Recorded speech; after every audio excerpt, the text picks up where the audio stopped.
towards the beginning of the Sourcecast's young life. He did covers in violin of Reach for the Light, We Are One, the Tailspin theme, and Home is Where the Heart Is. And it was actually him playing the violin, and at one point I think it was We Are One, he did a duet with someone. I'm not sure if it was that one or another one. But at any rate, they will be included at the end of this episode or else elsewhere for download for your listening pleasure. By the way, answer this for me. Where is We Are One from? Because I know, like, it's in the top of my head. I just don't know what movie it's from. The Lion King 2. Lion King 2. And, okay. See, that's right. How about Home is Where the Heart Is? That is... I think that was from Tailspin, but I wasn't sure. Yeah, it is. It is. Okay. Okay. So, make sure to listen to those. Yes. Yep. Yeah, Do it. really. Do it. They worked long and hard to get that. Yes. Show your appreciation. And we're just now getting around to adding them, so be sure to listen and let Eclipse know how much you like them. Listen or you'll face my wrath. Her cackling wrath. The wrath of a wolf hyped up on red alert. Hey. Anayu can be very Chelsea. brutal when she's hyper. Shelty, Oh. little furry yappy thing. Random, I know, sorry. Also, Right. Kane had also contacted me earlier about coming on the Sourcecast later this year. He originally asked about doing it late November, early December, but due to recent changes and such, he has... What was that? What? What? Oh great, now I'm hearing stuff. Oh, Maybe I should stop super. freaking You are hyper. Anyway, okay, going on. Due to recent events and such, he has asked to try and push that up at our earliest convenience. And since we were kind of full this episode, and we didn't even really get to fit Ahura in like we had planned, that will be some other time. But we are looking forward to both Kane and Ahura. Yes. Don't think we forgot you intentionally. It's we perfectly understand. You have scheduling conflicts. We have scheduling conflicts too. That's why this is only episode 5. Yes. So. Also, And we're trying out this whole new bi-weekly thing. So Yeah. look forward to seeing Kane and Ahura later on. Yes.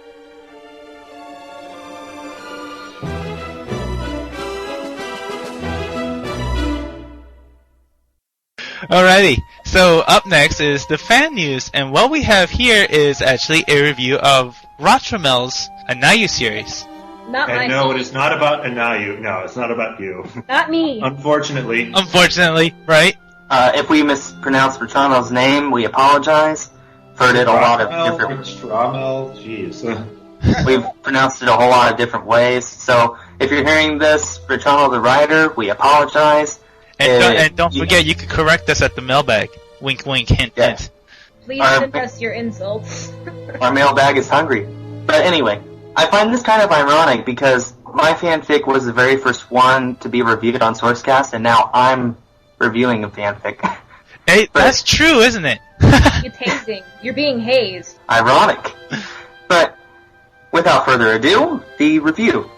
Let me say right now, personally, he is one of my favorite authors on Animation Source. And so I started following him right before he started posting this, his Anayu trilogy. This took him a year and a half to write, so he put a lot of time and effort into it. Let me just start out by stating what the books are, and as soon as my browser opens up here. The 3 books in the Anayu trilogy are... Where is it?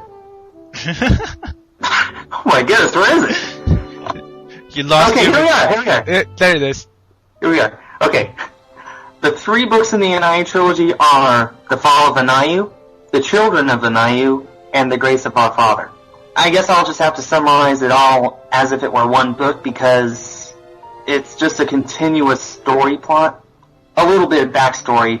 This follows Bertrano's earlier stories in which Alu's sister Saba comes and takes over the wolf pack for her. By now the wolf pack has moved closer to Nome, so Alu gets to see Balto and Jenna and all the others a whole lot more. So anyway, Saba and her brother Everest have come to the wolf pack, and they have been chosen as leaders of the Talborn clan, which is the name of wolf pack. And Alu and her mate Shadow still live there. Now, there's this recurring enemy throughout the stories. His name is Shade. He has been killed many times before. I do not know how he gets resurrected. Okay, I know, but I won't tell you. Shade decides that Phoenix he down wants for the win. Yeah. So Shade decides that he wants to take over the Talborn because I'll just flat out say he's the embodiment of a demon in a wolf form. So he wants to take over the Talborn clan because it is one of the last wolf packs loyal to Anayu. No, not Anayu Kylestis. Anayu the White Wolf seen in Balto 2. Ah, darn it. I thought I was getting followers. But in your plot to take over the world with fluffies. Not fluffies. anyway, so Shade decides to take over the Talborn clan, and he has tried many times before and failed, but he sees the time is right since all the other times before Alu was the leader of the pack, and now Saba and Everest are. And he has something else up his sleeve. He wants to kill Anayu herself.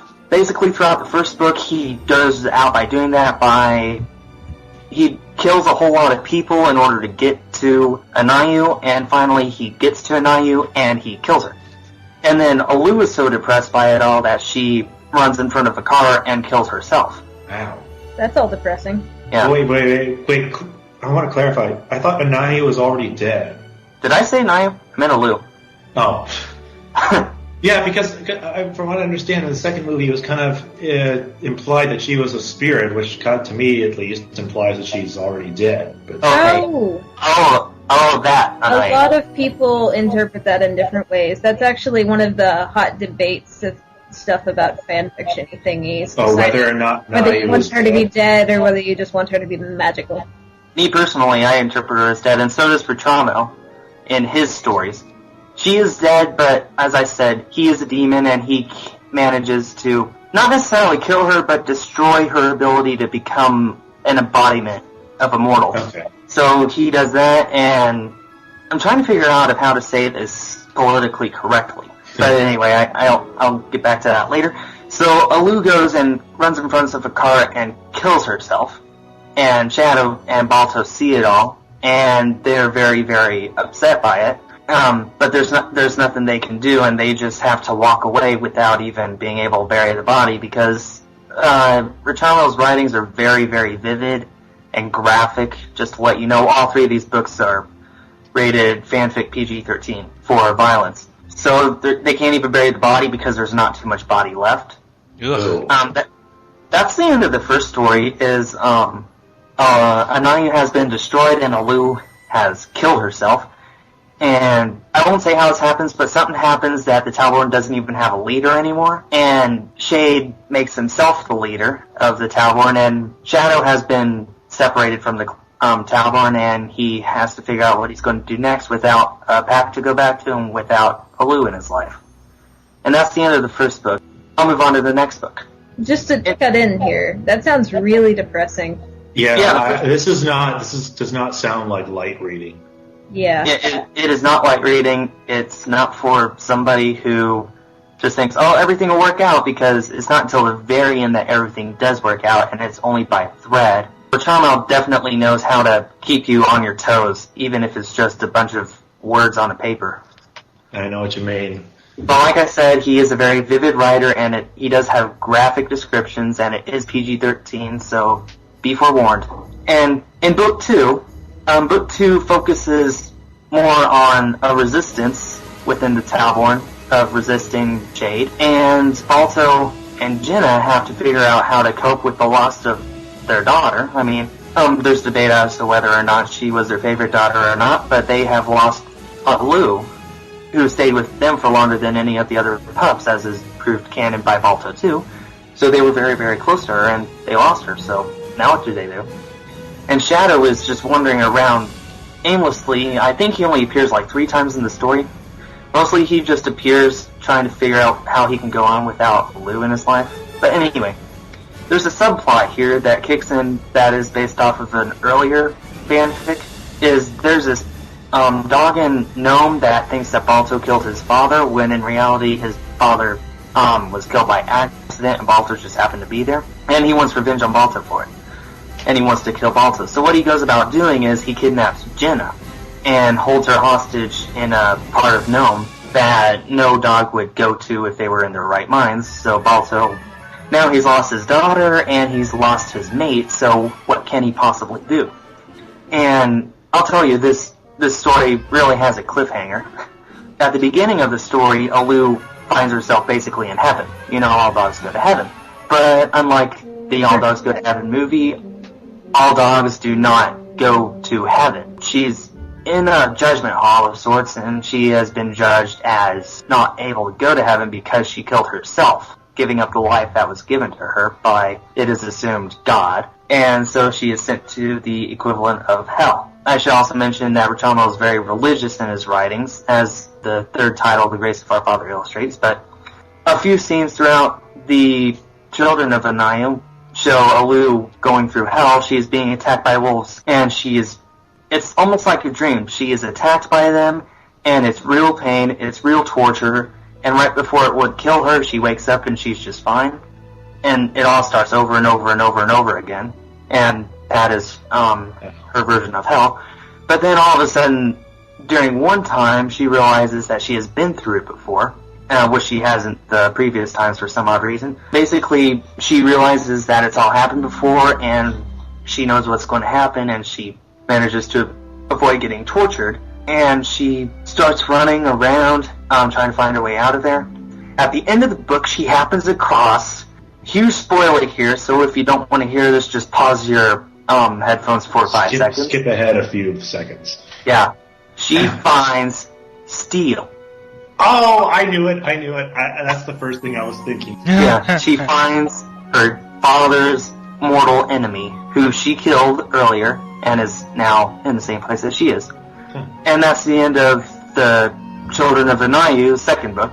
And the third story is The Grace of Our Father. It picks up right where the last one left off.